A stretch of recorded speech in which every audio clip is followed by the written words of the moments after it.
What's up YouTube? Welcome back to my channel. Today we're going to be talking about a big power Subaru build, EJ20. How can we make a ton of power on it?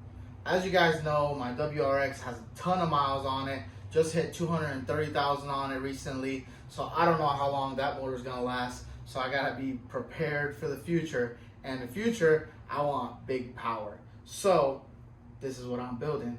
Most people, they'll go out and they'll buy a block already done up or a whole engine already ready to go. But I wanted this to be me. I wanted to get the parts that I wanted.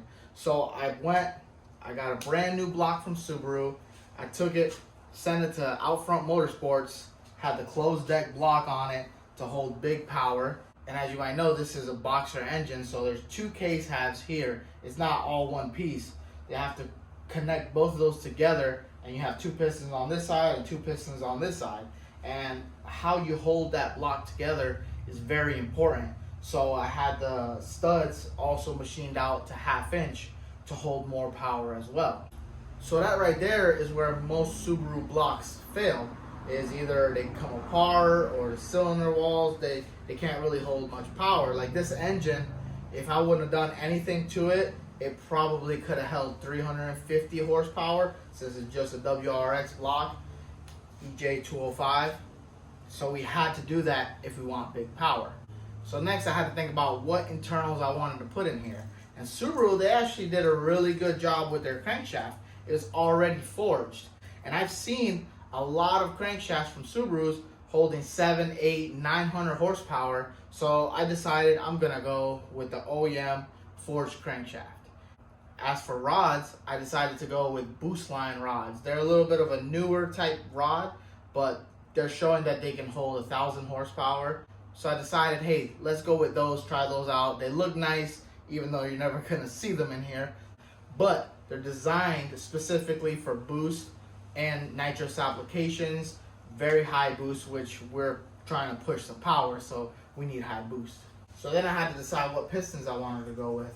And I decided to go with Carrillo pistons. I've heard very good things about them, so we'll see how they do against the boost. And of course, had to go with King's bearings. So all of that should make this block be able to hold anywhere from 800 to 1,000 horsepower, no problem. So that's pretty much it for the main components on the block. Now let's talk about the heads. What do we need to do to get big power? And of course, we have to get the heads on the block. Also, 1/2 inch head studs. We also got these from Outfront Motorsports. So the heads, I did a lot of research on what cams and springs and valves I wanted to go with.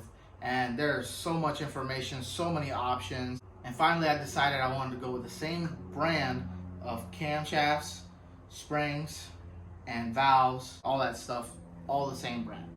So I decided to go with GSC Power Division. Stage 2 cams, and I went with the honeycomb valve springs because those paired with these cams go up to 9,500 RPMs. 9,500. That is very high, especially when you're boosting, you want a good power band. So if we can get power all the way up there and safely, that's a loose term, but that is gonna definitely help a lot, along with the GSC valves. I also got the heads ported so the air can flow in and out freely and push even more power. So as of right now, I don't have an exact timeline of when I'm going to be putting this engine in, and that is really going to be decided by how long the motor lasts in the Subaru right now. And I do drive it pretty hard, but we'll see. If I can make it to 300,000, that would be awesome. Gives me more time to get any more parts that I do need for it, which I do need some. I am gonna go with the TGV deletes, and I need some new injectors, and I still need the oil pan, oil pickup, things like that still add up, but it's nothing too crazy. I already have the bulk of what I really need right here, the most expensive parts. Everything else, little by little, get all the other parts and just keep having fun with that for now.